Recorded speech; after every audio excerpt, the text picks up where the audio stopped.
2, 3, 4. Cheech and Manny Show.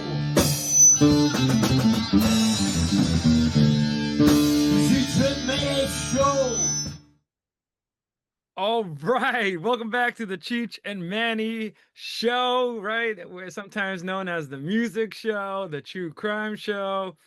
Today's episode, we have actually technically, we're going to open the files on a certain famous movie that we're going to talk about in a little bit, but we have to give a little background. Last, I think we're doing a deep dive into like the Conjuring universe. Yes. So now this has inspired us to explore other great films, and I'm so excited for this one because consider this the part one before we actually start delving into the movie The Exorcist, right? Yes. And cue Yes. the song. Oh man, tubular bells. Just horrific just to your ears. Dude, it's so iconic, and it's funny because for all of yours out there, follow us on Instagram. I'll see if I can post a link on this on all our videos. But I made a reel where my co-host Cheech Yes. went to the Amityville house, and I know we talked about it, but Yeah. it was really great because the theme song just matches perfectly with the It house. really does. It goes right with looking at the house and my sister pointed out if you look at that video, it was raining, but there are orbs. Dude, I'll be honest with you. I don't know what you did to film it. I mean, in a sense, it's magical what you guys kind Yeah. of Yeah. filmed it because it just Yeah. gave up a great spooky vibe. Yeah. Yeah. And there's like little orbs going around, so maybe it's the Feos.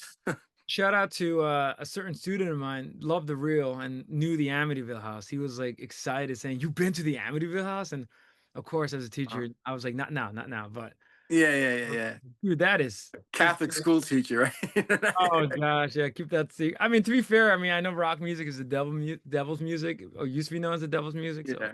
I'm like, Well, then I'm going to hell in a handbasket. way to hell.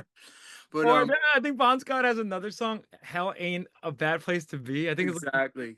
anyway. And they were the first. I don't believe that. For the record, I don't believe that. But They were the furthest thing from devil worshippers. oh gosh, They were just. they were balls to the wall, rock and roll. You know, I like know. that Australian. It's so funny too because they were AC/DC.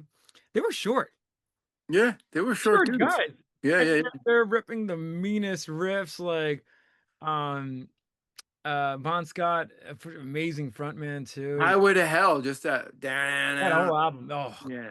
iconic riff. But it goes to show you how themes of the devil even got to like AC/DC because like Amityville came out in '78 and it was all over the place. So they put the demonic into their, and of course they got accused of being Satan worshipers like Rush. It's a joke. AC/DC and that. No, I just feel like the rock and roll. It's like it's so funny because rock music, yeah, it's always been accused of. And it's funny, metal suffered in the '80s, but hopefully our fans are so smart they realize that a lot of this is just not true. And Yeah. what you see, like let's say like Russia's symbol, it's crazy because they're not. If you listen to the music, they're not Satan worshipers. For No, example, no. Highway to Hell song. I mean, honestly, it's for me, it's haunting in a way, even though it's a great song. It's Yeah. haunting because that's Bon Scott's one of his last songs. Right, right, right, right. It's Yeah. haunting, right? And when you listen to like, I'm on the highway to hell. Yeah. Like, it's just Yeah. like, man, Bon Scott, I hope you like make it. Like, I hope you I like, know. but he's not literally. And then the song post Bon Scott, Suicide Solution, is By about Bon Scott. It's not about committing suicide like these idiots thought, like and then right, sued right. Ozzy and And everything. if anything, Ozzy is one of the most Catholic metal singers because he Oh kind of yeah. on the front cover of Blizzard of Oz, and hopefully maybe I can like sip it in this video. You He see has him a in a crucifix. cross, a Yeah. crucifix. Maybe he's a priest, Great. but he looks like Reagan on the cover. It's He insane. looks like an older Reagan. Yeah, it's kind of scary. Actually, what's funny? And it's great. I love the album cover, Diary of a Madman. Like Oh, classic. he looks like Frankenstein, like Yeah. just a Well, good. there's classic pictures of Sabbath. Ozzy's holding up Linda Blair as a teenager, like with the and Sabbath. And the ironic thing is, Sabbath Bloody Sabbath came out on the same day The Exorcist did, Did they, December 26th. did they plan that? No. Uh-uh. That's No. and that album cover is horrific. Oh my That's a s god. you know what's odd? And for me, like, looking more into Black Sabbath, some of their album covers are like, "Eh," but Yeah. I will say, but that one That is yeah. horrific, and so horrific that that's not like Black Sabbath, and that's weird. A lot of people accuse Black Sabbath of being Satan band or demon worshipper, but they're not.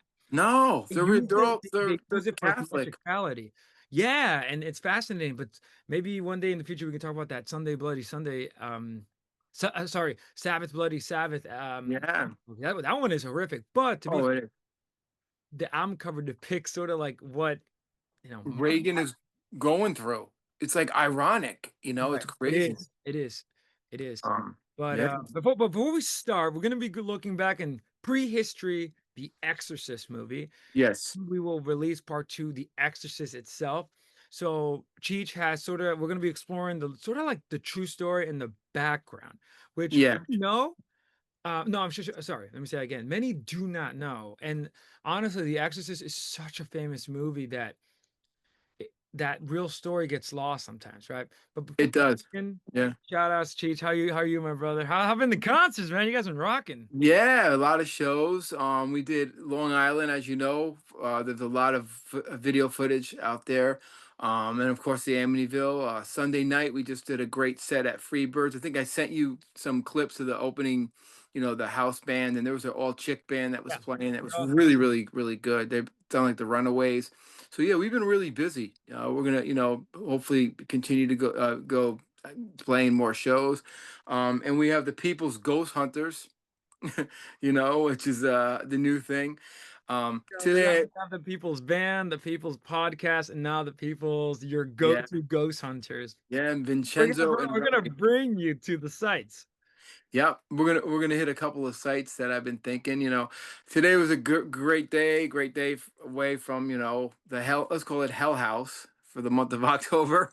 Or great day with my beautiful daughter. Played a lot of bass. Me and Bobby are plotting more and more gigs and things to come. And sad news for it's John Bonham's death Mhm, anniversary. I think it's 35 years. And mhm. Silky Joe is in England at that time. At Yeah, this shout time, out to Joe. Yeah, he sent us that picture. I think Strawberry Fields, right? Or I've got yeah, the Strawberry Fields. Yeah, such a dude. I want to go there one day. But yeah, and then you said the anniversary of poor John Bonham's yeah, death. Rest in peace to legendary yeah. musician and drummer. Oh yeah, and I just want to send out some prayers to a friend of mine who's unfortunate, something going on. I just want to throw that out there. Mhm. You want to any shout outs for you? Just to all our fans, you man, like we've been rocking and rolling on this podcast, and Oh yeah. our dreams are like in a way coming true because we're reaching, inspiring so many people, and I love it. And I just want like to our fans out there, yeah, subscribe. We want to create a community here, right? And it's crazy because we're all over the place. I know I love it though. It's like that's God the knows Cheech where and this is Manny going to show. take. I Like, mean, we just had a phone conversation. We were all over the place. I know, It's we were like saying I wish we could record this and be like, the log no. files and like release them for our Yeah. fans or something. Maybe it's possible. I might do something like that. But yeah, no, man. But it's life is good, bro. Like, Oh, good. mm, uh, I am. If anyone knows, shout out to my students I got a few little fans. Uh, and I got to give a big shout out to your students, man. they are. They rule, and I want to thank them for the compliments and the I likes know. I know. and the messages. The good group of kids, and it's nice to hopefully we're inspiring the youth, carving the. I know you are. You're changing minds every day. You're Robin Williams. You're doing I know. the I Poe always try to be Society. Marvin Williams. Kids, get up on the desk. Come on, Yeah. Captain, oh Captain, my Captain. Oh, captain. Captain. But yeah, and it's nice that we could get these kids into, the fun stuff in life, the horror movies, of course music, which is the most important thing. I say, yeah, Look, no, I agree. And kids, like, honestly, pick up. I know a lot of my students got guitars, especially last year's eighth grade class. But shout out to them. Hopefully, I have one that was a huge fan, and he's actually waiting on a System of a Down episode. So hopefully, oh yeah, yeah, definitely we got to do. I love that. maybe a shout out to him, and I'll send it to him. And I think I forgot where he follows me, but Yeah, pick up And I'll guitar. give a shout out. Can I say his name? Uh, to No, the no, I no, won't say his name. Okay, okay. no, but I know who you're talking You about. know what I'm talking about because a shout out to a specific one. There's like you're very cool. You know. Okay. I I'll didn't know who you're leave it at talking that. about. Yeah, I but won't say it. yeah, pick up guitar. Listen, start listening to all our music picks. Pick up a guitar, bass, drums. Get a band started. Let's keep rock and roll alive. Definitely. Definitely. Where is? And Okay. and, and I guess to that note, let's jump right in. We're So, gonna jump right in. where do you want to begin? Well, I have two. Okay. I added a page, a brief page about uh William Peter Blatty Hmm. and William Freegan. Um, I want to talk a little bit about them, but first, I want to just talk a little bit about just some warnings. Okay. Good stuff. So, the important thing about The Exorcist and the Roland Doe story, it's based on of a guy named Roland Doe. The Exorcist is a true story based on a person who lived in Maryland, and I'm going to talk all about this character. But before we dive in, both of these stories are about faith. You have to have faith in God, Hmm. and I think you'll agree with me on that. Hmm. And some other things, some warnings. Do not indulge in occult things Hmm. if you don't know what you're doing. I'm not knocking it because there are people who do know what they're doing and they've been trained in that, and that's fine and that's great. But if the whole point of The Exorcist is like, don't play with a Ouija board, Yeah, one of the lessons. period. I don't even if you think you know what you're doing, you don't know because you're dealing with the supernatural. Um, be very careful with tarot cards. I mean, they seem innocent. I've used them. I've had experiences with them. Not saying they're bad. I'm not saying they're good, but just be very careful because you don't know where your answers are coming from. Could be from your Aunt Tilly, like, Roland Doe's aunt was that her name was that, or it could be Pazuzu. You don't know. Right, right. Um, Psychics, also be careful. There's a lot of great psychics out there. Chip Coffey, he's one out there now. He's like the celebrity psychic. I really like him. Uh, or Lorraine Warren, beautiful woman, a psychic. She was using it for her good. Sybil Leek, Ethel Johnson Myers, all great psychics using it for their own, positive stuff. But you never know the psychics out there. Do your research. They might be taking your money or they might be coming from a different force, you know. Um, and then the other thing is what is this? A pendulum. Don't mess with a pendulum. Those things could be very dangerous. I've had experience with those. So just throwing out a little bit of warnings. Yeah, Uh, yeah. and And I if like you that. And I like that because we are not telling you to do this stuff. I mean, we just talk no. about it because I feel like maybe you because you were telling me the story like, oh, you're worshiping whatever. Not really. Like I just think like that's a great warning to give people. Yeah, and the exercise Yeah, lesson in that. Do not play around with this stuff. So you like the yeah. Ouija. Like I never, but those are all common things everybody's done, and they're innocent. If you think about it, if you got 10 people, at least seven of them have gone to psychics, played Yeah. with the Ouija board, had their cards read. And they're innocent things. They're very innocent. And then when things happen, people are wondering, why is this happening? Why is that happening? Because the demonic preys on a lot of bad things slowly that happen Yeah. to you. From my research, I'm not an expert, and I'm only a researcher on the occult. You Yeah. know, the only thing that I practice, and it's not witchcraft, it's not the occult, it's called the base. It's the only thing I actually practice, and I practice trying to be a good human being. So, but just in that alone, anything you want to add to that little warning? I like that. And as being a student of psych, philosophy, and theology, like I feel that with the demons, they prey on weak minds.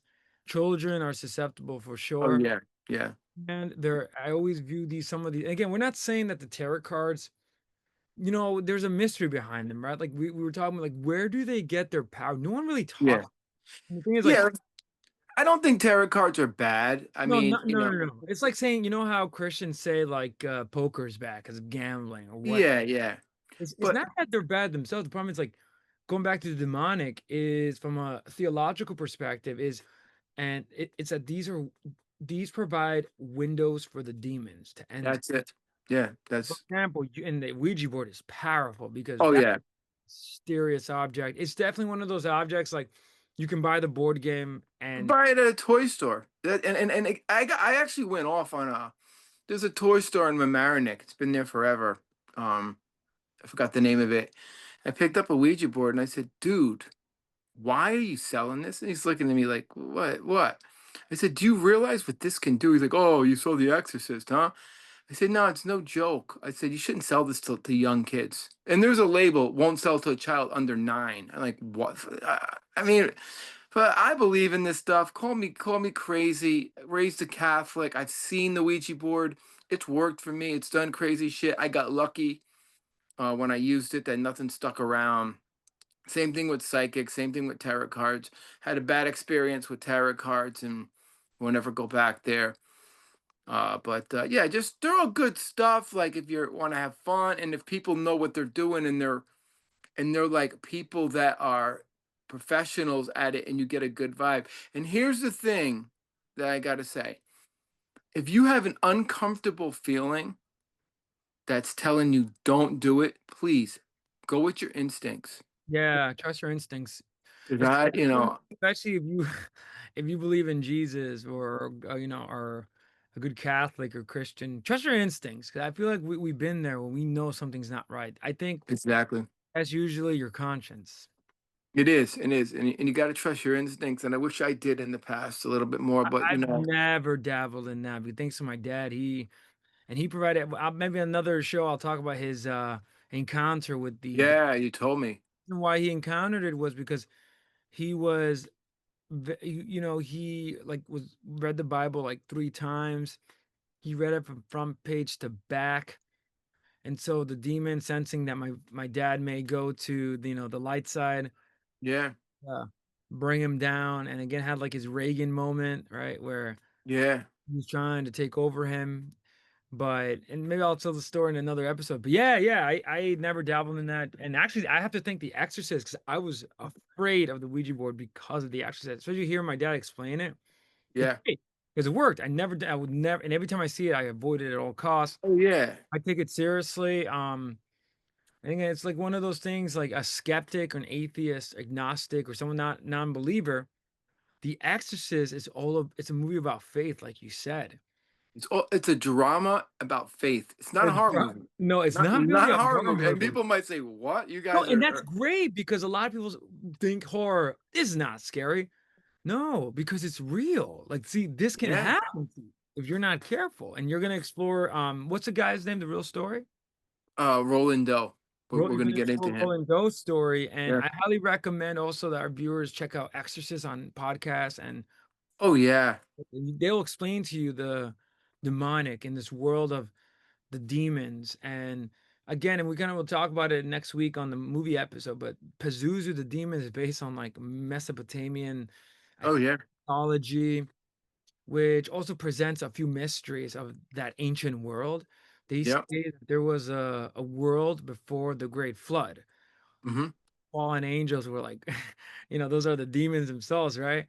A whole bunch of them. And Legions. Yeah. it's legions. And by the way, I also recommend our viewers read John Milton's Paradise Lost, Mm-hmm.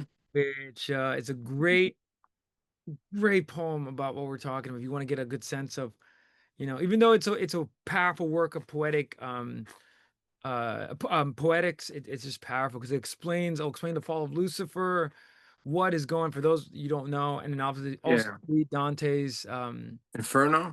well, I would say the Divine Comedy, the whole Right. thing. Right. If you want to get Yeah. into this. But yeah. Yeah. Also, another movie I recommend, Cheech, have you seen Nefarious on Amazon Prime? Have you seen it? Yeah. That's a good one. That one has there was a I forgot who the exorcist was. He said this is one of the most accurate portrayals of someone being possessed, which is Yeah. frightening because then it kind of puts things in perspective. And at the end, we're also dealing with a psychiatrist who does not believe at first. And Oh, that's with the prisoner, right? yeah, Yeah, and at the yeah, end, yeah, like yeah. he's kind of believing, he's Yeah. kind of skeptical, but now he's shook because this psychiatrist who's like an atheist, intelligent man. I love psychiatry because it tries to explain the human condition, you know. Well, it goes into possession big time. It's all Yeah, it's yeah, all yeah. it's all connected. But I guess yeah, let's jump right in, Cheech. Yeah. We'll see, jump right in. Okay. Okay. So I'm just gonna talk a little bit about William freaking and William Peter Blatty. Right. Uh Who the are you gonna start exor with first? what's that? Who are you gonna start with first? I'm just gonna go through a little bit about the back William Blatty's background Okay. before because I got to do this before I explain the Roland Doe story. Um, so The Exorcist is really about a crisis of faith. That's the whole point of the movie. That if you've never seen it and you see the Reagan and the scary and the head spinning, there's one scene that's really important that's in there. And Manny, what's the most important scene you think Oh, with that's a that? great question. Most With the important. cri- with the crisis of faith of The Exorcist that like nobody even cares about. You know, like everyone cares about the head spinning, the pea I know soup. you're not funny. You know, I agree with you. Everyone focuses on the shock value, but okay, let me take a few guesses. First, is it? I think you mentioned it. I could be wrong, but you said is it the scene when the mother of passes Father Karras? Father, Carrick, yeah. is it that scene? Yep, she passes him and he's shaking his head and talking. He's having a crisis in faith. He doesn't believe anymore. He's losing his faith. His mother's dying. And He's not. it's cool because he in the movie, and not to go into too much detail, but yeah, I agree Yeah, with you. That's a great scene. It's so subtle, yeah, powerful because it sets up a foreshadowing of what's going to happen. Where we yeah, have an atheist, because I think the mother's an atheist. She doesn't really, yeah. she They don't doesn't believe. Hmm. no. And what's really odd is that Father Damien Karras, who's a Hmm. FJ, right? He's a Jesuit. Yeah, He is like a psychiatrist, so he's an intelligent man, yeah. Oh, yeah. mentally ill, and he's usually called in to find out, you know, if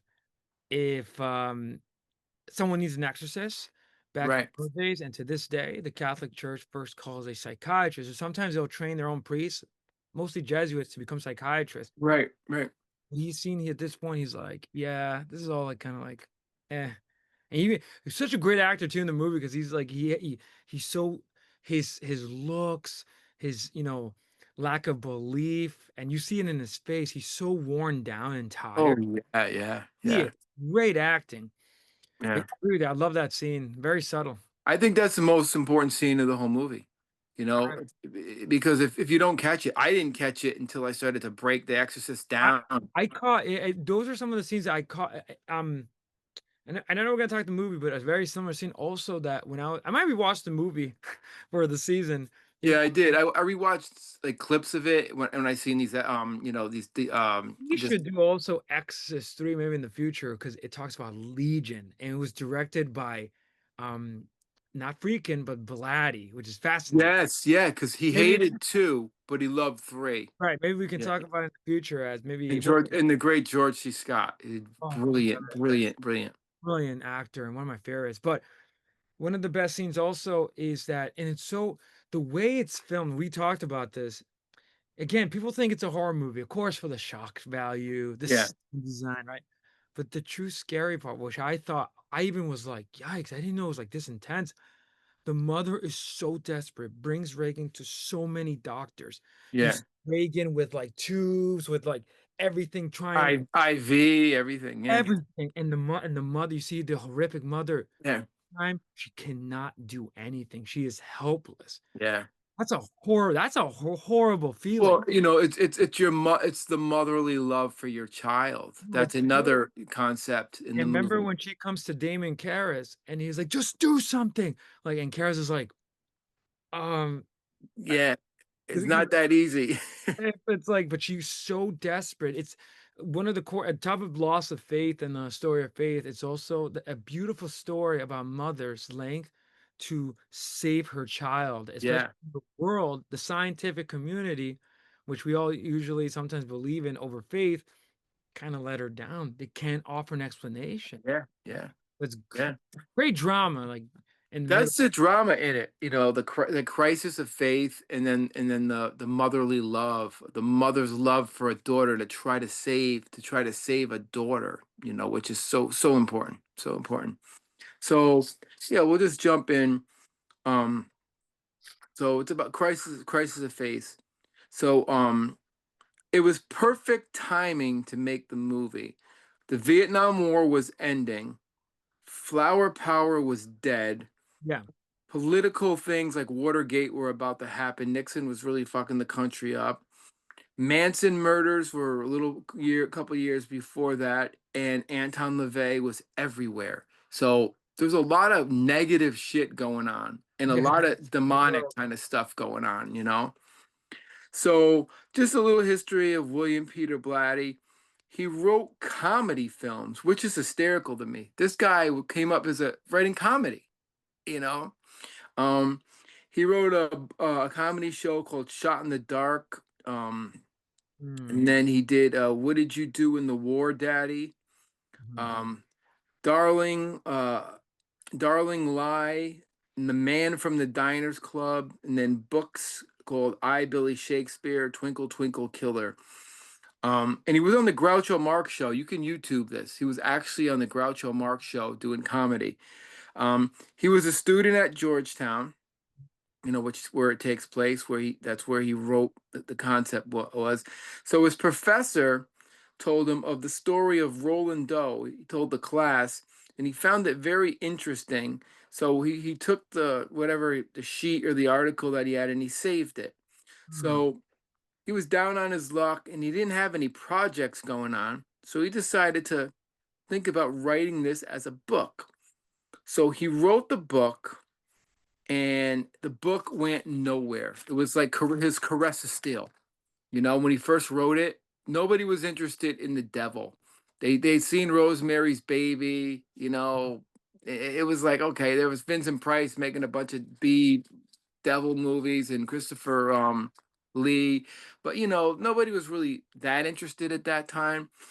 In the cinema, in the world, people were doing crazy shit, and in music, it was out there. But so he basically got a phone call from the great Dick Cavett, who had a show like Johnny Carson or Dave Letterman or Jimmy Kimmel, we should say, back in the day.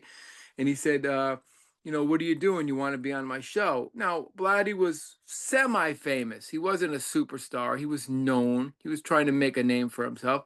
So he went on the Dick Cavett show, and the book blew up, became a bestseller just from doing that show. Everybody read this book, and they were petrified of the book. So enter William Freakin. Oh, geez. Now before Yeah, William Peter comes on the scene, just want to mention a quick detail. yeah, Um, so you mentioned I'm sorry, Rosemary's Baby, right? yeah, The 1968 film about Satan worshippers yeah, who pretty much hold hostage this poor woman and yeah. make her give birth to the offspring of Satan. So directed by Roman Polanski. But you know what's interesting? I think I've read somewhere that Blatty was inspired, right? Because you said he wrote the novel before and he really or wrote something and he really didn't think much of it. Yeah. All success as a comic. Um, and I think his agent talked him out of it too, right? Yeah. What because again, it wasn't really popular to talk about the devil. No, I think Rosemary's Baby was like the movie, so they're No, like, that how was how the how how inspiration could we because he top it? saw that. He Yeah, saw that, and then Blatty told his wife that he wanted to write a story like that. yeah, yeah. So, and And he knew the backstory of Roland Doe. He already had that. He had right, that almost, he knew that history from going to Georgetown. right. And to add also the funny thing, Blatty thought that the ending we kind of talked about this too, where the ending of Rosemary's Baby, he thought it was schlocky. It was kind of like badly done. Oh yeah, Which it's a I bad kinda ending. agree, I kinda agree, but, Oh, he he has his father's eyes. You know what I yeah, mean? it's like so overacting, which is kind of, Yeah, yeah. "What did you do to him?" Like, Yeah. And no, a lot of people don't know a fun fact about Rosemary's Baby. The devil, supposedly, when he's having sex with her, is Anton LaVey's shadow. is it? I think that's the rumor. Anton LaVey was he was a I consultant on think the movie. Roman Polanski was involved in that too, which, Yeah. type of stuff, but I think Yeah. I've heard LaVey was consulted for that movie, and also Anton LaVey was they taught when the Manson murders happened, of course they went to LaVey, and he was like, "What the fuck? I wouldn't do anything like that." Just yeah, double-edged sword on the guy. yeah, and so, and the point I wanted to make was that he thought that Mary's Baby reduced the devil to a joke, so he wanted to correct that with his book that he was gonna write, Right. That's a good point. That's a which is very good point. fascinating, right? And again, Rosemary's Baby is a good movie. Oh yeah, yeah. Except for Rosemary's Baby 2. Don't watch that. Dude, horror movie sequels are not good. Except for Friday the Conjuring 13th. Friday the 13th, the first three are classic, you right, know. I agree with that, I agree with that. Um, but yeah, I think it's fascinating how he wrote this to take it seriously because and I can kinda see that because, I mean, we talked about it, but people think Satanists, and then, I feel like they're dumb people. Like, Anton LaVey is a little dumb too, what he was trying to do, but the devil is no joke, right? That's why when they're doing this, I'm like, "You guys are dumb. Do you have any idea who the devil is?" Yeah. You know?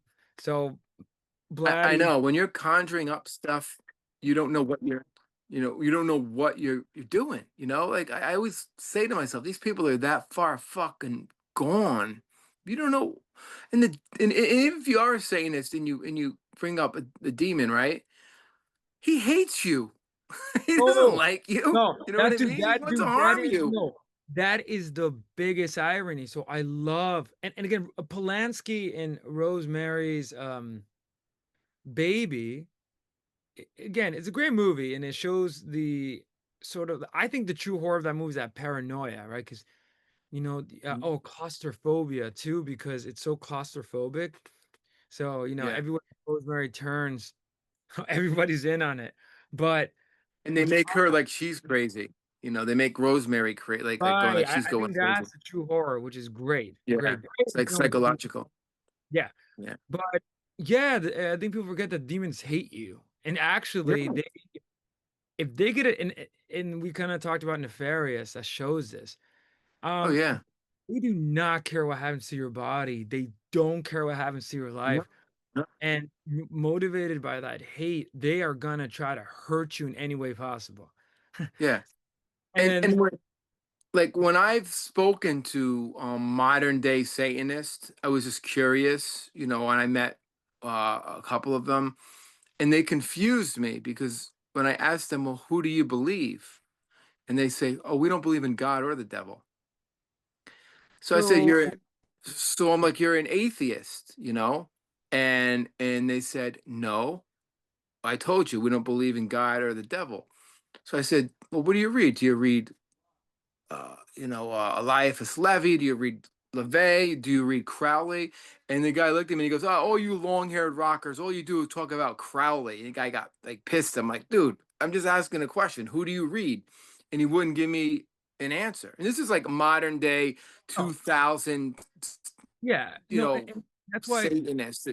no, and that's why for me, me be even if I wasn't Catholic, I study like I love theology, right? Like science, history of God, ideas of mythology, and the Satanists that we don't Yeah. worship God or well, listen, then why are you calling yourself the Church of Satan? That is literally satanic what you're saying. You're deceiving people. No, it's weird. You're proving that Satan is a real thing Yeah. because you are deceiving Yeah. people, which is crazy. And it's not how It's our true. followers It's true. actually join. And I think The Exorcist, Yeah, I especially think Go ahead, Cheech. The modern day Satanist is not doing like what people were doing like back in the day. It's more of a group. They accept every kind of religion, every kind of gender. It's like they donate things to charity. It's almost like it's a different thing. It's not evil like it used to be. And that's where it gets confusing because when you hear Satanist, you think like, oh, you're evil. That's the modern group that I've studied a little bit about. It's But just I think even if I just think whoever that group you're talking about, they're just bad religion. Like you yeah, yeah, might as well just be atheists. That will I know yeah, you, yeah, and I think that's the devil's plan to deceive people. You might as well yeah. just call yourself, but you're not. Like that's where it confuses me. And then again, going back to Blatty's novel and inspiration, he writes this. It's fiction, right? It's a fictional novel, but he writes it to show people that these things are actually real, right? And to take the devil seriously. Going with all this space. Go ahead, we're back. Good. We're back. We got some demonic. I was I gonna don't know say demonic actually it might be demonic. things It's happening again. happening here.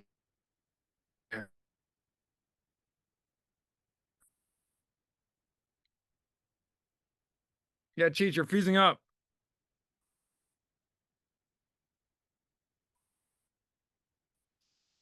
Did he say? But Cheech, you're freezing up.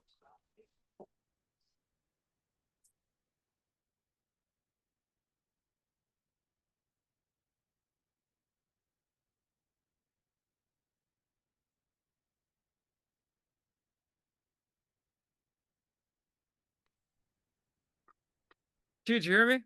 Yeah, I can't wait. Could you see me? Your camera's off. Your camera. Okay.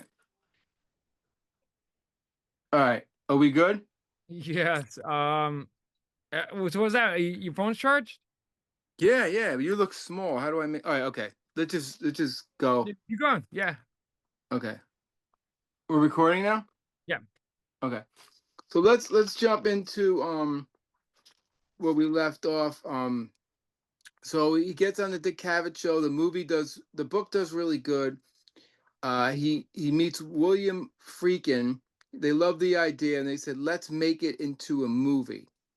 So they start to go into production for making The Exorcist. So these two geniuses innovate this horror movie using camera techniques, makeup techniques. Um, Freakin was already famous. Um, did I freeze up again? No, you're good. Oh, when you look down, I'm like, oh shit! I'm like, No, did no, I? you're good. You're good. You're good. He was famous for the French Connection. Blatty, Very famous movie. Rest in peace, Gene Hackman. oh yes, he was great.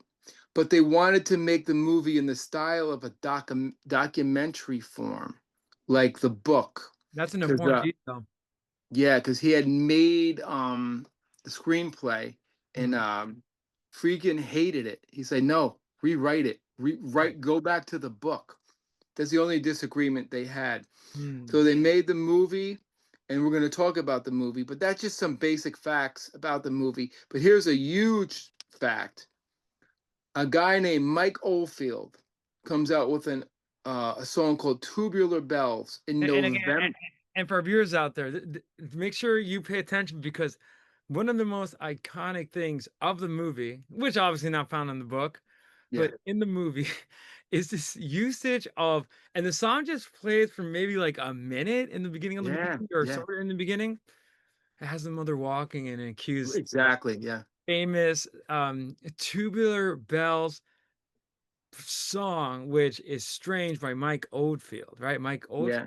Oldfield. Yeah, Yeah, so this is Tubular Bells. It's that famous piano song, which is yeah. kind of funny. Kind of sounds like the Halloween theme song. Kinda. Yeah, that's where I they don't know took if it it was from. inspired. But yeah, so it's strange. Jeez, what is it? It's like a weird thing. It's keyboards. It's like this really different keyboard. A little bit about Mike Oldfield. He was an avant-garde prog rock musician in the 70s. And he would write one song that was 25 minutes long. He was more proggy than any prog band, more than ELP, more than Rush. Oh yeah. He was so innovative in that he didn't care. He didn't want singles. He didn't want anything. Hold on one second. Sorry. Now good. I, Thank you. Okay. Sorry about that. So he would write these long 30-minute songs. He didn't care if it was he didn't want to be commercial, he wanted it to be proggy, but he got signed to Virgin Records. Mhm. Now this came out in November 73. Exorcist came out in December 26, 1973. Mm. They didn't He had no idea he was going to be in immortalized in this movie. So he comes out in 1973 in November, puts the Mhm. album out, doesn't do well. Virgin Records is going to collapse. They're about to go bankrupt. So Blatty decides to use Tubular Bells. Once the movie came out, Tubular Bells rises to like #1 on the charts. Virgin gets millions of dollars back from that song. Mhm. Oldfield saved the label, Yeah. and they went on to buy a airline. That's how much money they made. Virgin Airlines goes from Mhm. that. No, that's a great point. Yeah, and just talk about how this like little snippet of a 25-minute prog rock. I'll be honest with you, it's a great for all our prog rock fans out there. Definitely listen to the whole thing. It's Yeah. fantastic. Like it's actually really good. Oh yeah, yeah. Any movements, his bass playing is immaculate. I know Oh, it's genius. he's a Bass solo. Oh yeah, and you sent me a great video of it live. dude, It's it was amazing. recorded, I think, I could be wrong, but I think Abbey Road Studios, like, this guy Yeah, and what's odd is that he kept revisiting the track at the kind he's kinda like a Rush person, like yeah, Rush musician where after new technology would come out, he sort of would re-release and re-record the yeah, song, adding new yeah. technologies, which is, like, fascinating, and also just the fact that this one-minute song gave him so much success. I know we talked about this. I think The Exorcist has something sort of like, like God's permission where anybody that was attached to the project found success, like They mad. did because it was God's will to make that movie, and I'm going to explain that in the Roland Doe case because it's really, you know, And Cheech, amazing. Tubular Bells also was strange. Top 10. The album itself, I think top 10. Yeah, the movie made it go top It's 10. so weird. It's strange when you think about it because, and obviously, I mean, it was released during the age of prog rock when Yeah, the heart of I, prog rock, 1973. Yeah, yeah, where like our viewers maybe like 25-minute song, like why? But actually it was kind of the norm. Like, yeah, yeah, yes, Pink Floyd, but Genesis were but leading. he wasn't a household name. No, no, no, no. That's what's strange. Yeah, yeah, yeah. ELP and Yes and Genesis were all blowing up. Mike Oldfield was coming up. He had a couple albums before that, and he was more avant-garde than them. He would be almost maybe a part of the Canterbury scene in England at the time, where it was like these weird, like Tangerine Dream and all these odd prog bands that were like kind of like Sid Barrett-ish at the Yeah, time. yeah.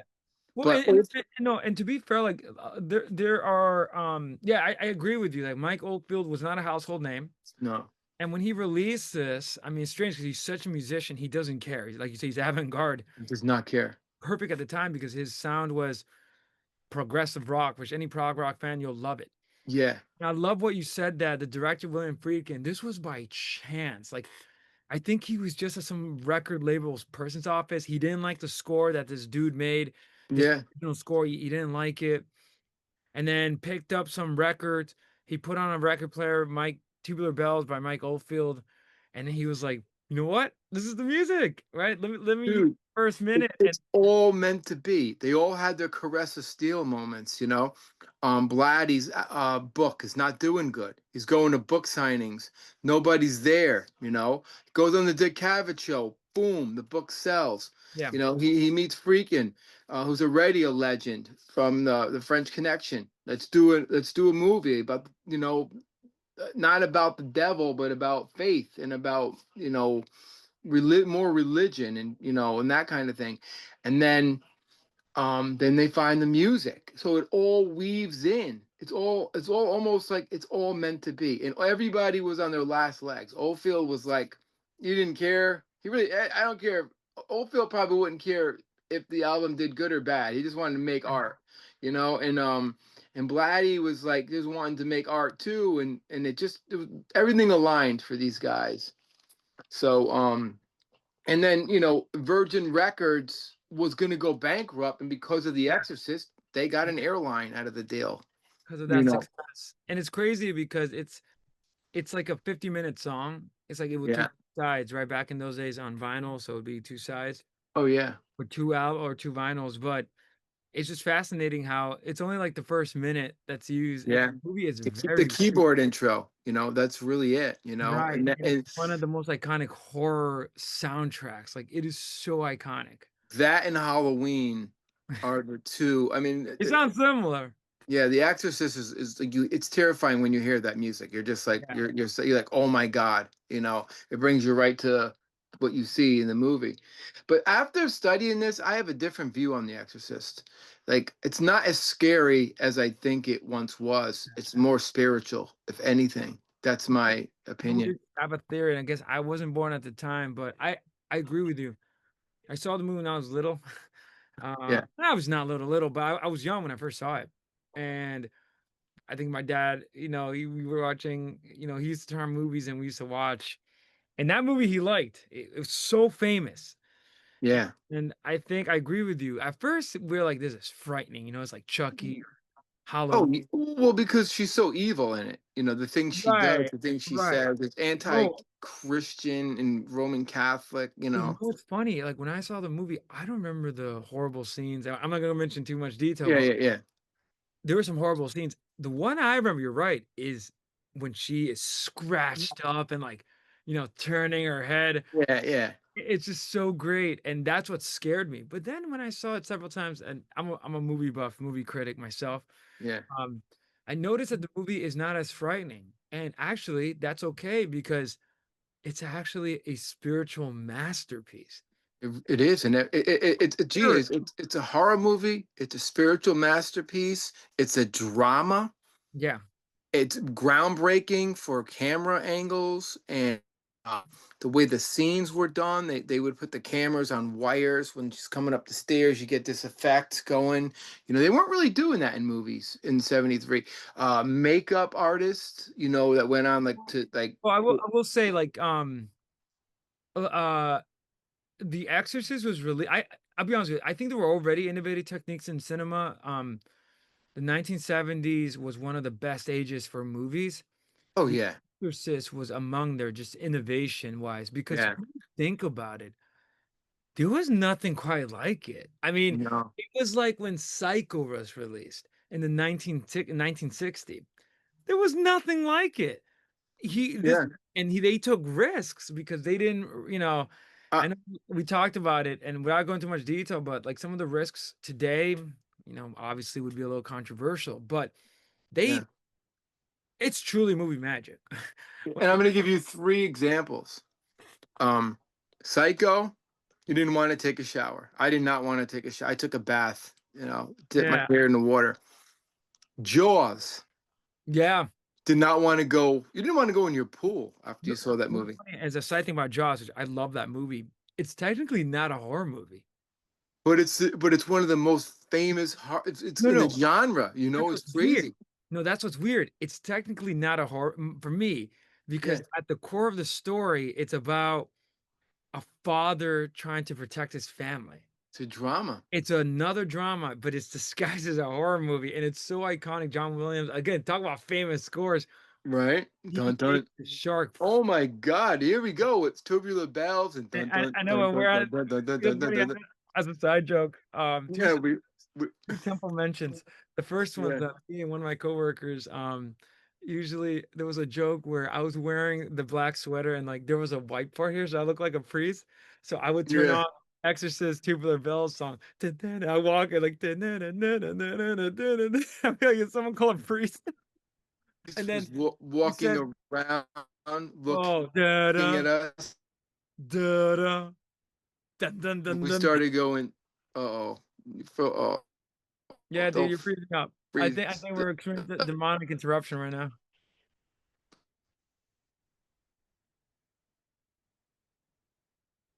You wonder what's happening. It's weird. We never had this problem before.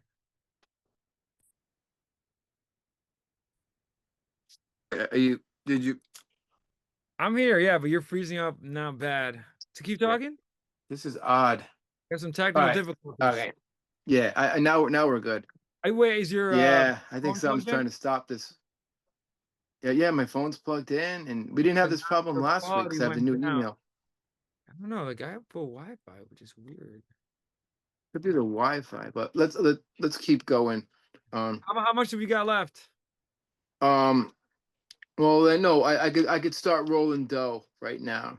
Oh, we haven't done that. Let's do that. Let's go. Yeah. So, so basically, movie soundtracks could like Jaws, Exorcist, and Psycho. The music in Psycho. There's a Iconic. psychological effect. Three iconic movies for their music, and three things they didn't. They wanted Exorcist. You wanted to go to church, want to be a better Catholic. You didn't want to take a shower after Psycho, and you did not want to go in the ocean I was after gonna say Jaws. so great. Yeah. We don't need like even though there's jump scares for sure, but Yeah. in today's horror movies, I feel so bad for kids because stories kind of suck and it's all jump It's scares. all jump scares. It I get changed out so of much. theater. No, I get out of theater. I'm like, and actually, let me tell you, a shout out to The Shining. That's another one The where drama. dude, it's drama. It's about an alcoholic father trying to kill his family and dealing with his demons and Yeah. poor mother and child trying to survive. And it's about claustrophobia, isolation. And it's Yeah. funny, an iconic also soundtrack in the beginning where you hear that creepy, I think it's like an organ or mellotron sounding.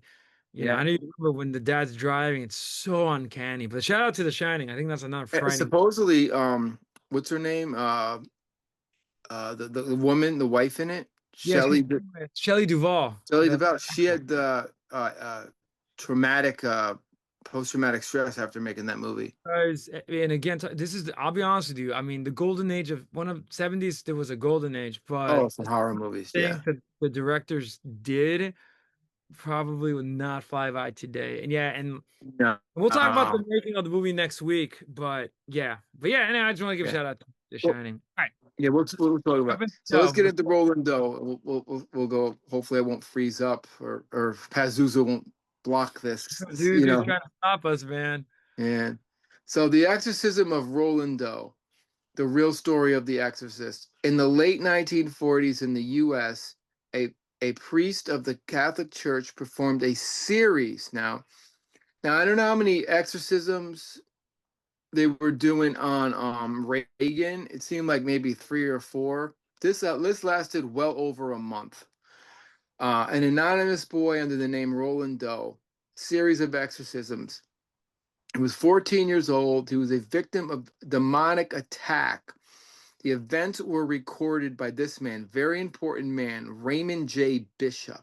He wrote a diary of the whole thing. This story influenced, obviously, William Peter Blatty, 1971 novel The Exorcist, based on what he learned from Georgetown. Um, and the movie came out later. Roland lived from 1935 to 2020, and I'll talk about his life after, his exorcism. 1949, it was in the paper about reports of an exorcism of a boy. A pastor, Luther Miles Schwartz, leaked it out to the people that 40 to the papers that 40 people witnessed the exorcism, and 20 of them were Not 20 of them were Jesuit priests. Father Walter Harrowland was one of them, and also what did I say? Father Bishop were the last surviving witnesses of that exorcist. Okay, how am I doing? Am I not freezing? Okay, when I see you bend down, I'm just like, am I freezing? No, no, you're good. You're good. Okay. Roland's early life. Is there any questions on that so far? Pretty Nah, good. pretty good. Good background. Roland's early life. He was born to a German Lutheran family in Maryland. He was the only child. Um, they're always an only child, right? In these movies. I Um, noticed that. Yeah. his aunt was his best friend, Aunt Tilly. She came to visit. She stayed for a couple years. She was a spiritualist. She introduced him to a Ouija board. He fell in love with the Ouija board. He played with it all the time with Aunt Tilly. They had a bond. She taught him other spiritual things that she thought was harmless. Now she's thinking it's harmless. She doesn't think anything's bad's going to happen. So I don't blame her for this. So through the Ouija board, they made contact with, spirits supposedly, but what they were doing was they were contacting demons. Hmm. She died. Roland took it horrible. So he used the Ouija board to try to contact her every single day, and he made it worse and worse and worse. So he brought in more and more evil spirits. At first, it was slow. Furniture moving, objects being thrown. They knew something was wrong. They thought it was Aunt Tilly trying to communicate. They brought in the Lutheran priest, and the only time the activity happened was when the boy was around. So the house was okay until Roland showed up, and then everything went crazy.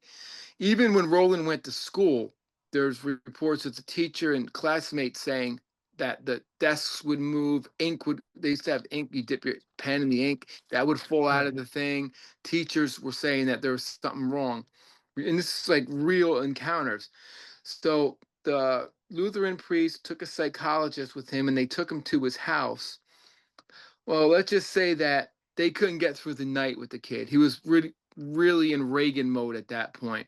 That they left, they took him home. They said, "You need to bring him to the Jesuits. He needs an exorcist. There's something not right here." Hmm. So Raymond J. Bishop details the exorcist. He said the boy had all the signs of true demonic possession, and we can talk about this. Hmm. One, he had knowledge that no one could know.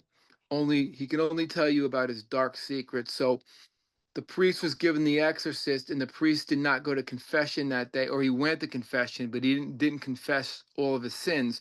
So Roland, through the demon voice, said, "Father, why did you not say that sin today?"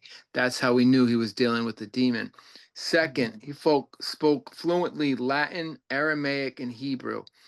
Three, superhuman strength, and he threw a priest around furniture, all telltale signs, and he feared any holy relic, holy water, feared the Virgin Mary. So Hmm. they knew that this was a true exorcist and it wasn't mental illness. So how do you feel about that so far? How do you feel? Accurate to a true exorcism, the signs of someone possessed, Yeah, and how it started out innocent. And again, like we talked about, playing that Ouija board. He's not even doing it because of some stupid party or yeah, peer pressure.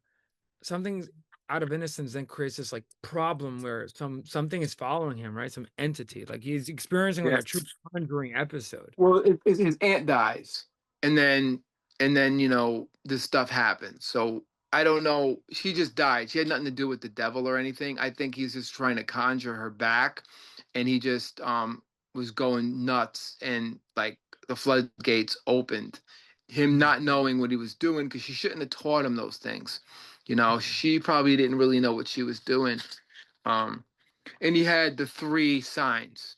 You want to talk about the three signs of demonic possession? Yeah, so you mentioned the first one, and again, every exorcist has kind of after they pass like a some sort of I don't know. Oh, by the way, before I do that, I don't know if you mentioned it. Did he get visited by a psychiatrist? Yeah. Oh, yeah. That Psychologist? the guy who took him overnight. There was a psychiatrist there. And the Okay. psychiatrist just left. He said, "No, this is not mental illness." Okay. Because Okay. he was levitating and was scratches. He was like throwing the furniture at them. You're a normal person and you see that, you're like, I'm out of here. Hmm. You Well, know, like, so after the psychiatric or psychological eval, and then you got some signs. First, superhuman strength. So yeah, they have this human strength that's not normal. You mentioned yeah, levitation. That's actually pretty true. And I know a lot of exorcists and people who help them have seen this. They start mm, speaking the famous languages Hebrew, Latin, Aramaic. yeah, Start fluently, Latin fluently. fluently. Hebrew, Greek, Latin, Aramaic. You may be wondering why Aramaic. It's because that's the language that Jesus spoke Yeah. alive. Um, and then And I must say, like, I tried studying Latin, just some phrases. It's impossible to get the oh, dialect. Like, to get oh, the dialect, you could say the word Dominis, but like, I mean, yeah, it's incredibly it it's incredibly difficult. So it's interesting, and I know some prayers, like yeah, like Ave, like it's just through memorization. I don't know yeah, how to speak it. Like I can say a prayer right now, like I might do an exorcist live because some demonic entity keeps yeah, interrupting our feed here. But Ave Maria, gratia plena, Dominus tecum, benedicta tu in mulieribus. Like, but that's all. But just through memorization. But yeah, yeah, if yeah. someone's speaking fluent Latin, I'm like, wait, what? He's speaking it with the dialect, like you said it good, but to really get it, you got to have that dialect of how Uh, the yeah. priest say, No, it's incredible. And I speak two languages, so I speak English and Spanish. right. Again, like if someone that I knew who I never knew spoke Spanish starts speaking Spanish, I'd be like, wait, If I start speaking Spanish to you fluently, then you're gonna be like, Cheech, bitch, yo, Father, uh, Father Larry, we yo, need Father you. Larry, we need you, man. We need you pretty Uh, bad. did I cover all those signs, Cheech? Those are the signs. So, Yeah, and then yeah. once that's determined, and also, oh, one more that I forgot. Possession of knowledge that the person should not have. And I So, love the fact that he went for confession that day, because yeah, that's famous. you got to go before you do an exorcism. You got to go for a Yeah, confession if you're a priest, that's a to priest. be, Yeah. to be clear of your sins. But he missed one. He didn't give, and he knew it. And he was like, "Damn, I forgot to give this one sin." And the demon knew it. That alone gives me chills. Yeah. That, like, No, and that's the sign of when someone is possessed. So, you need an exorcism. Who are you gonna call? Your exorcist. yeah, like, if someone knows your darkest secrets and they're telling you, and it makes you feel bad and insecure and brings anxiety, that's evil shit right there. Evil. You, Like talk you about know. psychological manipulation, right? Yeah. Um, So the yeah, cat so what they did is they took him to Georgetown University and they let the Jesuits handle this. So when the boy, this is the famous part of the story. When the boy was being exorcised by the first Jesuit priest, and it wasn't on Father Bishop, he broke free from the restraints. They always break free from the restraints, that superhuman strength that they say like Marcel may have at the temple. that's but you should not name him because if he's watching, he's gonna be like, I'm not gonna make a You joke. know, you They're know like, what? Maybe you should throw some of that Latin at him when you see him and see what happens. Because sometimes he walks around, dude. I really wonder. He's got that look, and he's talking to himself, and yeah, and I'm always teasing him, and everyone's yelling at me, "Stop! He's gonna snap! He's gonna kill somebody." Anyway, he broke through with that strength. Then he took a bed spring out of the bed and he stabbed the priest, almost getting him in the jugular, and cut his arm so bad that the guy damaged his arm for the rest of his life, the poor priest. So at that point, they stopped the exorcism.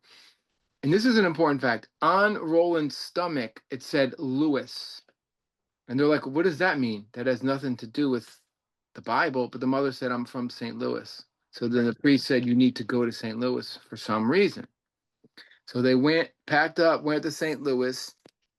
Um, and then when they got there, Father Bishop took over, from there, and he started a series of exorcisms on them. The kid was speaking in tongues, guttural tone, scared of anything religious, holy water. He was in agonizing pain.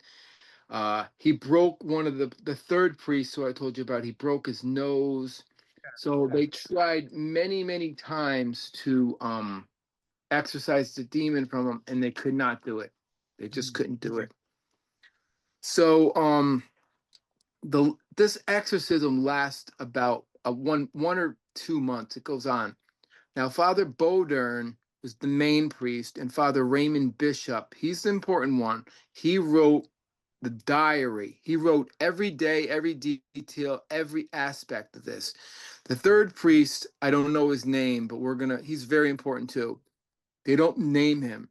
They bring in a guy named Frank Bubb. You could look Frank Bubb up. He's a scientist. He was on the Manhattan Project. They wanted to document it in a scientific way. Frank Bubb comes in and he says he never seen anything like this ever. And he's like, I'm out of here. I'll write about it. No one's going to believe me, but I've never seen it. And I'm a scientist.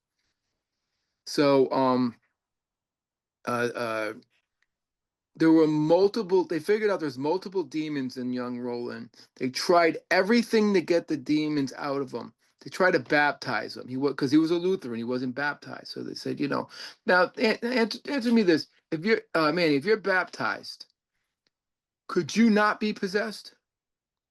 Somebody told me that. Uh, well, depends, but normal. So what ends up happening is that if now tell me, was this person baptized? No, he's Lutheran, so they wouldn't be baptized. I don't think. So through baptism, right? And obviously you got to be in the right baptism, Yeah, uh, which only one. I hate to break it to you, but sadly, according to the Bible and Jesus, only the Catholic baptism, you only get baptized once. yeah, Uh, Actually, no, demons should not be able to possess you easily. right, And right, that's the key word. Now, if you open yourself, you right. might be lost. But that being said, the baptized So if you're is baptized and you're not fucking around with shit, you should be pretty safe. you're safe. And especially if you, because essentially, and again, but that's a big maybe. Because what baptism does is what it does is that it wipes away original sin. Right, right, So you essentially get reborn. It's a sort of like a rebirth, spiritual rebirth. right, right.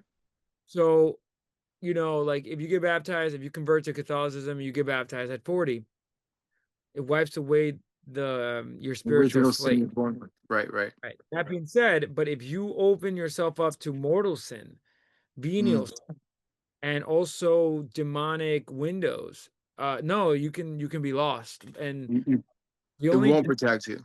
The only difference is that because you're part of God's family, it could be that God might send helpers like priests. And that's why the exorcist, a really good one, does not choose to be an exorcist. They're called. Yeah, So, yeah, no. Just because you're baptized, and even a priest can be, if priest is bad, they can be possessed, especially if oh yeah, they open their souls and window to demonic windows. sure. So they take them to get baptized. They figure, well, maybe this will help. On the way to the church, the car crashes and they get into an accident. They almost all die.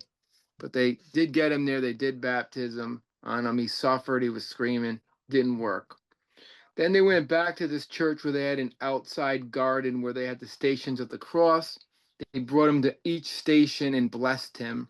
You know, that didn't do anything. So Hmm. now they're hopeless. They're like, we're not going to get the demon out of them. We're trying everything we could. And at that time, they weren't that experienced. This is in the 40s. You know, they didn't have a lot of experience with possession. They didn't know what to do. And they never seen anything like it. So then they were suggested to go to the AXLIAN, Alexian. hospital where a bunch of monks worked that specialized in healing people. So they brought him to the monks. The monks worked with them while they were there. The monks were onto something. They placed a statue of Saint Michael in front of him, and things started to happen. He started to vomit. Now, in the movie The Exorcist, when she's vomiting, I don't know, was that at the end of the movie? I don't remember. It was towards the end. It was towards the end. Yeah, Okay, that then they. they got it right. Because if she's vomiting pea soup at the end, and I never knew this, I just thought possessed people do this. You're throwing the demon out of you. You're vomiting him out of your body. Okay, so he starts vomiting and getting sick, and they're like, "Oh, he's good. He's good to go." You know, so they let him go home for a little bit to see how he's doing. It's good Right. for a bit, then he starts up again. So the priest said there was one more demon in there, and we got to get him out. And that demon was, guess who? They think Satan himself. Okay. Now I heard other priests talk about knowing the demon. They said the demon does not want you to know its name. It's never going to reveal itself, but you could guess who it is, or you can have experience with it. This one priest, I forget his name. He said he was dealing with Behemoth as one of the demons in an exorcism, and when it's that powerful, it's hard to get it out. It's hard to really get it out. Who's the guy? Amorph, Father Amorph, Yeah, the famous, Amorph. yeah, famous He taught. exorcist. I think it was him. He said when Behemoth is in you, it's a Right. tough one. You're going into battle to fight, like a Right. real battle. Um, yeah, it was Amorph. I think I saw him say that. So finally, more work, more St. Michael's prayer. Uh, and then they said they got to get him to say a word. And what do you think this word is? What did you You say? said I told you it, and you said it in your Latin exorcist that you did on Oh, me. Dominus, which is Yeah. Lord. Yeah, Dominus. So Dominus. they want to get him to say Dominus so bad. They're trying. He's getting weaker and weaker. He finally says it. And the minute he says it, he returns back to the normal Roland. And and then they saw a figure of Saint Michael in the room over like in a shadow. This is all documented in the diary of Father Bishop. And a loud boom went off. They thought that they had an earthquake when this happened. Now he's free from the demons, and it took 2 months to do. There is a theory that the third priest said, "Jump into me. I don't want to see this young man suffer anymore." There's a witness that said that. No one knows what happened to that third priest. He wound up in a mental hospital after The Exorcist. Okay. So, what do you think happened to Roland after the exorcism? He went on to have a normal life. He became a rocket scientist. He got married. He named his first son Michael after Saint Michael. And now this is the story. This is the reason why The Exorcist was made to be a movie and the story is made to be told. I have this part memorized, so I'm not even going to go to my notes because I found this so fascinating. Many years later, like in the 60s or late 50s, the what's the name of the church that I said? Alexian Church.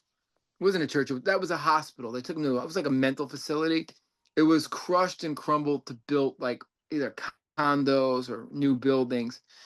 So underneath the rubble, once they blew it up, all the construction guys or the head foreman, there was an old ancient box. They're like, "What the hell's this?" With a lock on it. They broke open the box. They opened it up, and it's um Father Raymond's diary of the exorcism, word for word, every single day, and what happens. Somebody took that kept it and released it to the public. And that's how the story got out in Washington, Maryland, and St. Louis. So that just blew me away. And Cheech, did what was the boy's name? Doe? Roland Doe. Roland Doe write anything like a book or something? Or He did not want to be a part of it. He went away. Now, skeptics come in. I got to bring this up. Hmm. It's always a skeptic. Okay. So far, what I'm telling you, what do you think?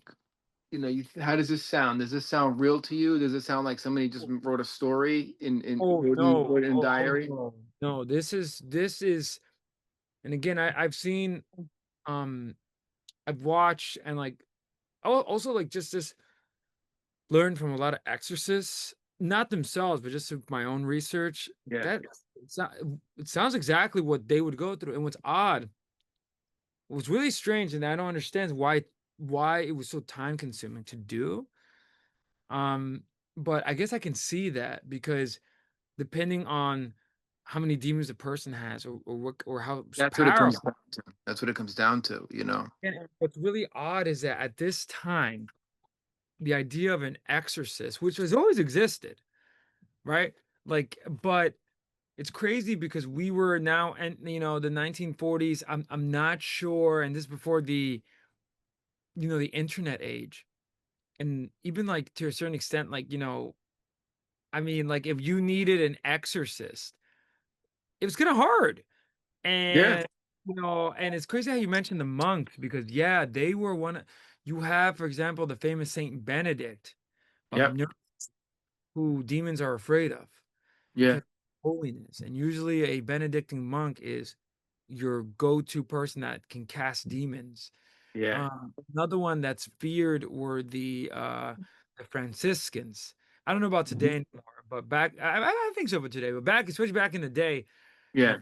Francis, anybody that followed his monk order, you didn't really need like a exorcist, and it'd be fascinating to look at the history of how that came to be. Like, and obviously, it's always around. Jesus, of Yeah. course, was the first exorcist, God Himself, and Oh yeah. King Solomon, they were all exorcists. well, Yeah. King Solomon was not an exorcist. No, Oh no, he didn't exorcise people. No. Now Solomon's Key, the so book.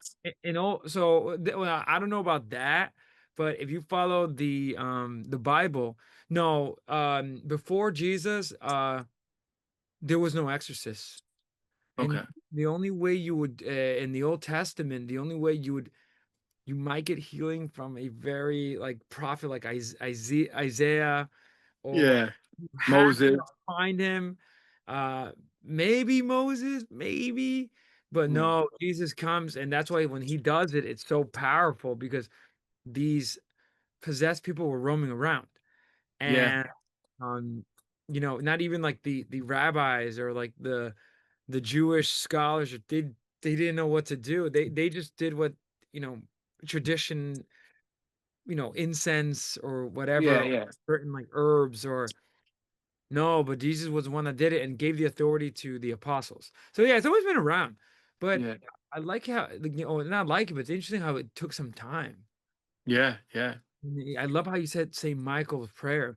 That prayer was composed by Pope Leo, and I forgot his Roman numeral, because he had this vision that the demonic had infiltrated the Vatican in the late 8th. Uh, So he composed the St. Michael's prayer. So yeah, we're talking again. I love what you said about the Exorcist. It came at the right moment because yeah. a lot of people were experiencing this crisis of loss of faith, not taking this stuff seriously. Yeah. So those stories frightening because it's real. I mean, if you think about it, at that time when the movie came out, a lot of people were getting into the occult. Yeah. Now, Oh, this is this this is. no, and our in the rock world, you I know, mean, 1974. Jimmy Page's "Our Houses of the Holy" is coming out. He's reading Crowley. Black Sabbath first album's coming out around that. So the occult's in popular dude, culture. and like the age of Aquarius, like that famous song in the 60s. Yeah, and the Anton LaVey's everywhere. People are in covens are popping up everywhere. theaters. They were on the rise. I mean, Yeah. Manson, and in a way, also you had the rise of the serial killer at this time. Like it was a Jim Jones was oh 1974. god, So like, this was a dark time. yeah, Son of Sam coming up, leading up to all the psychos of the 70s and going into the 80s, So when this movie came out, it made people want to be, they said people, it's the first time in history more people were going to church in the year 1974 than ever. People started to get religious again. If anything, it made you think, you know, and it was out of fear, but it was also that there's a God up there that you gotta believe in, and you want to stay straight, narrow path and stay away from Yeah. all this crazy shit. Um, but I find that the movie was meant to come out at that time. Everybody, there's a reason for everything. And going back to the diary, it's not just a story. It's not just a diary. There were 40 accounts, 20 of them Jesuits that seen this, that seen the possession. Wait, 20, Doctors, 20 Jesuits. 20 Jesuit priests, doctors in the hospital, psychologists, regular people, family members. So there's witnesses that seen this. This isn't just in his diary. Mm. Written statements have been out there. Now, this one guy, Raymond, wait, I got it wrong. Wait, I have it here. There's a guy who wrote a book in 1993 called Possessed: The True Story of an Exorcism by Thomas B. Allen. Mm. In the book, he tries to say Roland was just a disturbed kid. Nothing was wrong with him. He said that the boy faked the whole exorcism. He mimicked Latin from the priest. He cut the marks in his body with his fingernails. He was just going through something, having a mental breakdown because he missed his aunt, and they called him a trickster, and it was all lies. But Father Raymond Bishop says that it was true demonic possession. He had all the signs, and it was true legions of demons that were in him, and you cannot fake what he saw. Now that's going back, to the priests. So those are debunkers. So there's evidence, there's proof, there's the whole Jesuit thing, the parents. You asked about Roland. He wanted nothing to do with it. He was a rocket scientist, so he was a brilliant man. He lived a normal life. He never gave interviews. He did not want people to know. I wonder what he thought of The Exorcist. He was probably pissed. And you would think, like, if he was greedy, he'd say, "Yeah, hey, Blatty, where's my money?" But he didn't. He didn't give a shit. He wanted out. He wanted out of that. Um, but I don't know if Blatty talked about Roland Doe in interviews. Like, I wonder if there's like if he said, "Oh yeah, I got this idea from a book that I read." I don't know if he said that. I don't think he said Yeah, that. yeah, 'Cause- because I'm trusting you with the info. I had no idea of the real story. I know it was in the newspaper too. Yeah, it was in the newspaper when it first started in his town Right, of Maryland. right. Because the Lutheran priest leaked it out because he was so freaked out by it. You know what's funny? The other problem is that the story is a work of fiction. Yeah. This is really important to note based on this true story. Yeah, yeah, yeah, yeah, yeah. Reagan doesn't really exist. It's not a documentary. Like It's just, this is not real an entity, but based on a combination of like, the Babylonian, Mesopotamian deity. yeah, and that's a thing that different priests have different opinions about. I watched exorcists say that Pazuzu is a demon Hmm. and it could possess you. And other priests say no, it has to be from the Bible. There's like two camps on that, because you don't know all the demons that are in hell. They're not named in the Bible. Pazuzu could very well be one. With Baal, Baal's not in. I don't think Baal's in the Bible. I think the one we talked about. Uh, what's his name? You had brought him up. like Murdoch, Murdoch. He's in Old there. Testament God, or Balak, well, either Balak or No, Murdoch. Murdoch's in Murdoch. there. Okay. Behemoth, Beelzebub, obviously Satan and Lucifer. I don't think Baal's in the book, in the Bible, but he might be, but not No, he is. mentioned. Oh, he is. So Baal's in the Bible. Mhm. Okay. So some of them, I guess they all are. That's the argument, that goes on with people. Is it mythology? Is it real? Is it always Satan that possesses somebody? No. It's not always. And then I've heard exorcists say it's not always Satan. It's Mhm. his workers. He's always behind it. He's like the guy at the temple sending out his demons. I Mhm. better not freeze up now. I'm sorry. I don't mean that. And that's who's sending out his demons Oh tonight. yeah. Yes. It Oh ain't yeah. it ain't Satan, you know. Uh but anyway, I got my Teresa prayer next to me, and I got my what else do I got? I got my good old rosary beads. So I'm writing this, and I'm just like I'm safe. You know what I mean? So, but here's an interesting fact. And I don't want to jump ahead. Yeah, I'll save it for The Exorcist, or I'll talk about it off camera. About what the priest had a medallion on his neck, and I wonder why that particular medallion was used. If it's Saint Benedict's medal, or It was Saint Joseph. oh yeah, because demons are terrified of him. Oh, okay, okay. That I didn't know. I did not know that. And you know what pissed me off? One thing about the Catholic Church, man, they took away Saint Christopher.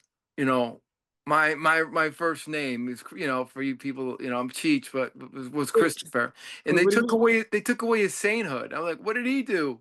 Really? But That's then they gave it back to him. I never understood, like, how could you take away a sainthood from somebody? The guy's dead. He's not like doing any corruption.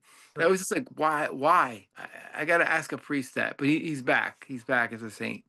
I was gonna say I have a Saint Christopher ring. I know, it's crazy. Oh, thank you, thank you. Now it's a Saint Cheech ring.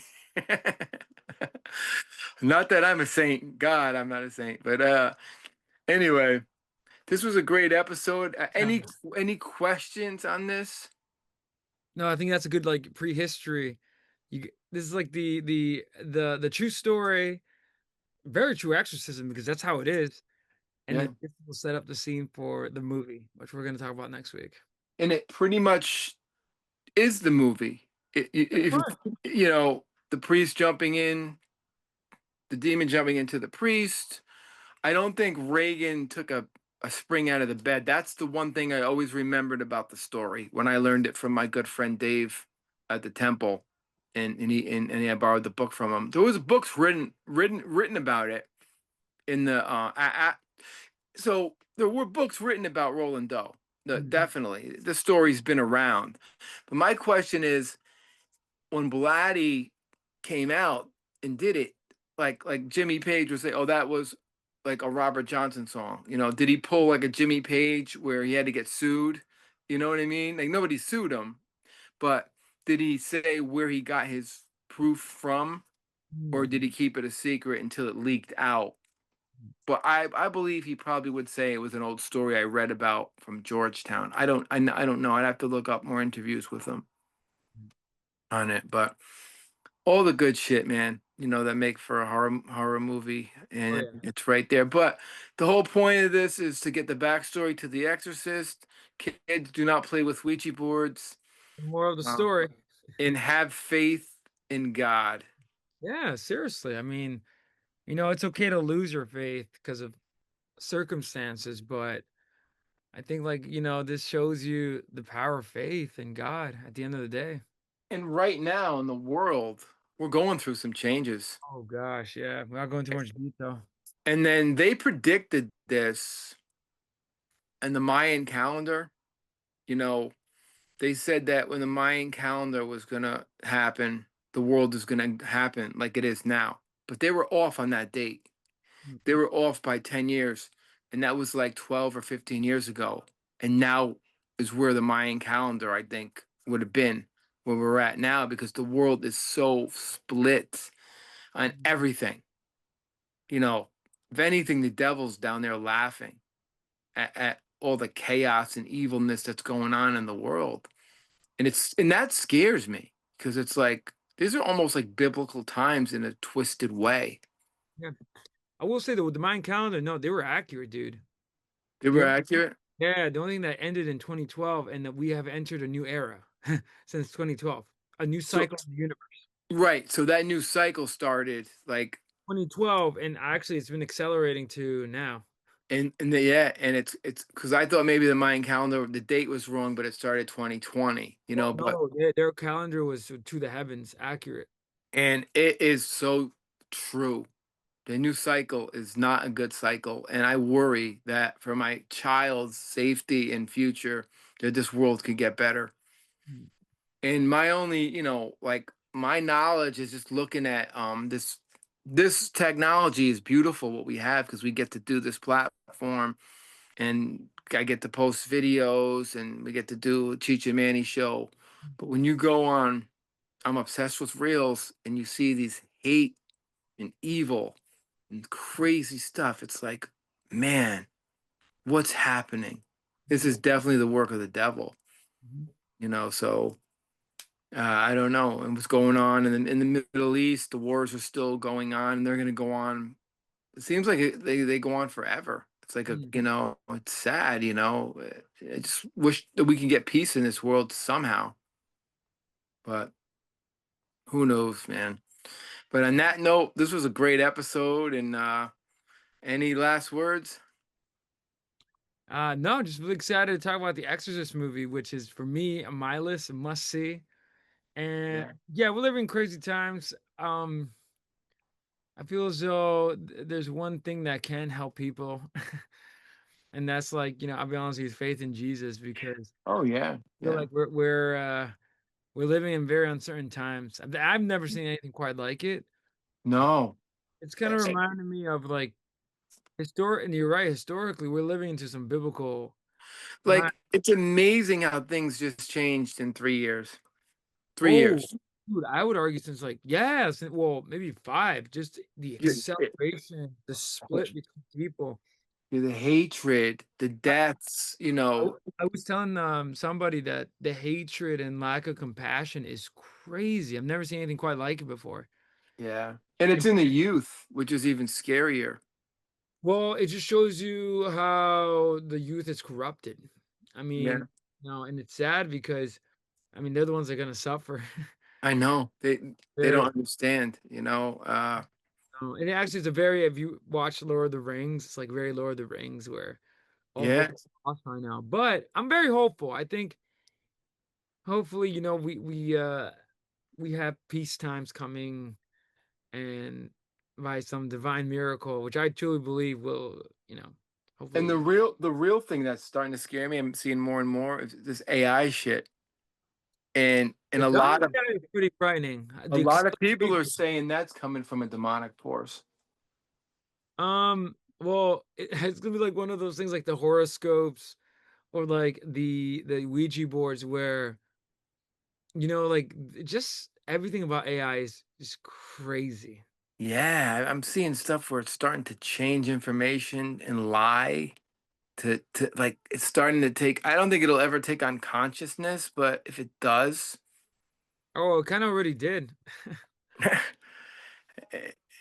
and now in like certain places in the world they have AI robots working, Yeah. doing stuff. It's I think in a decade the temple will be all robots because the owner, the big owner of the temple, is all about that technology, and they're not going to need humans anymore.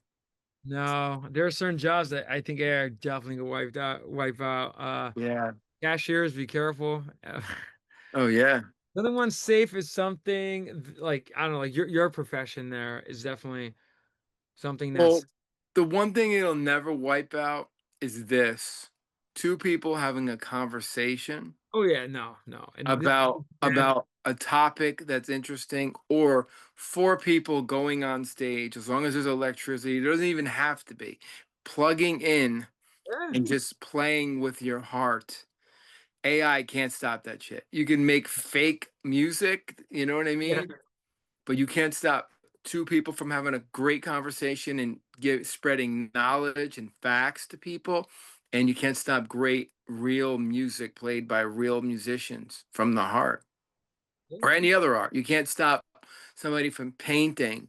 You can't stop somebody from writing a good poem or a great philosopher or just, so that can't, that's all natural and that's old. That goes back forever from Mozart to Socrates, so You do AI is going to lose in the end if it's going to try to wipe out humanity and art because it won't. agreed. But it's crazy. But Mhm. anyway, hopefully I'll see you at the temple because we've been actually seeing each other in the flesh, which is great. Wow. We pretty much wrote most of this episode underneath the temple's nose Yeah, the other crazy, day. man. And it's been hot times over there. Yeah, we were Like talking walking about on eggshells. we are walking on eggshells, man. We got Pazuzu, Yeah, we watching got us. everything. We got Pazuzu, we got the priest, we got Jaws too. Oh yeah, Getting it's hit crazy. all over the place. I feel like a priest. Power of Christ compels you. Damonis, Damonis. Dominus, yeah, Yeah. when Jaws walks by, yo, Dominus, Dominus. Yeah.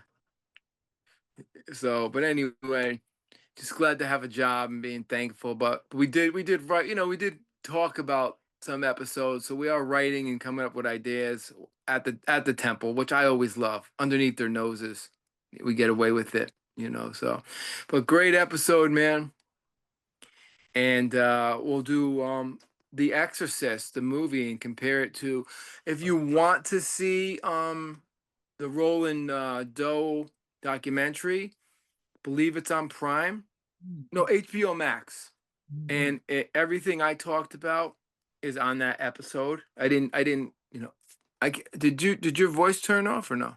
No, no, I'm here. Okay. Okay. I was like, okay, they didn't get us. We got through it. Thank you, Saint Teresa. Thank you, Saint Therese of Lisieux. She's the best. Um. Anyway, I will see you at the temple, and I will see you next week. And then we got to get when Silky Joe comes back from England. We'll finish up. Oh, and that's out. Our favorite Yeah, concept. our favorite well, I kind of had it where um Silky Joe is interviewing us because he kind of is. I No, mean, he is. He is. He did a so it's great like our job. first concert episodes where he's all featured because he's definitely going to be part of the permanent, co-hosts because Yeah, it's like so we got interviewed on the Cheech and Manny show. okay. Which is great. I love it. And And I'll then release a True Love episode, which which is oh, I forgot about that. Yeah, yeah. And I wrote The Nun, to get back in The Conjuring. That's done. Going into a religious thing, it's The Nun. And I wrote Kempler. That's all done. So, I want to keep, I want to keep, on a music front. What are we heading towards? oh, we got Darkness on the Edge of Town, It's and pretty we cool. got The River. I'm just so on this Halloween horror. Ah, it's perfect. It's like I was looking at maybe we'll stop after this one. The Devil Made Me Do It by the Warrens because that is one case that is so fascinating because it went to court. Now, how insane is that? The devil made me kill you because I was possessed. How does a judge look at that? And there was evidence by a Catholic church. Hmm. Guy went to jail for only a couple of years though, but so you ever see that movie? I'm gonna watch it. Yeah, I'm no, it's I think it's better than some of the second or third Annabelles, they came out. So, but anyway, look for the People's Ghostbusters because we're gonna be hopefully going around looking for some hauntings locally. Oh yeah. And we look for our reels. Manny's gonna be posting a lot more reels from all of Follow our us on Instagram. I'll try to post our channel below. But yeah. yeah. On I forgot what I named it. I forgot the handle, but yeah, I'll follow us on Instagram for more reels. Yeah. Definitely. So great episode, and I will see you at the temple, man. Sounds good, sir. Make sure have that Saint Teresa of Lisieux card nearby, because Always have her by and this dude right that's here sir. That's the only thing you by need. my bed. He's by my bed. Throw away the Ouija boards. Come out, kids. Don't play with Ouija boards. And thanks to our young fans, learn from us. Learn, from what we have. Knowledge, power. And live your life in a positive way. Oh man, and the most important thing too, faith. So I think that's Faith, yeah, that's it. Faith is nothing after definitely this faith. And then join us with the next week. Well, I don't know. Look forward for a weekly episode, but then we're gonna be talking about The Exorcist. So get excited. definitely. All right, have a good night. Cheech, man, this was fun, brother. I'll see you Awesome. at the temple and then on the next one. Take care. You Bye too. bye. Bye. 1, 2, Hello, all 4. people. This is Cheech from the Cheech and Manny Show. Just want to tune in. Are you tired of all the podcasts out there? You probably want the greatest in true crime, music, history, philosophy. Cheech, am I forgetting anything? Paranormal. Paranormal. Like, you want the best? You want to watch our show? We are the People's Podcast. And Cheech, why are we the People's Podcast? We are the People's Podcast because I am the bass player from the People's Band, Potter's Field. And this makes us the Cheech and Manny Show, the People's Podcast, the best podcast out there on all the stuff Manny talked about. Check it out if you want to learn and just enjoy yourself with it. Couldn't have said it better, my friend. Yes, so tune in to the Cheech and Manny Show. New episodes every week. The People's Podcast, probably the greatest podcast. It is. And remember this, the Cheech and Manny Show. Wow.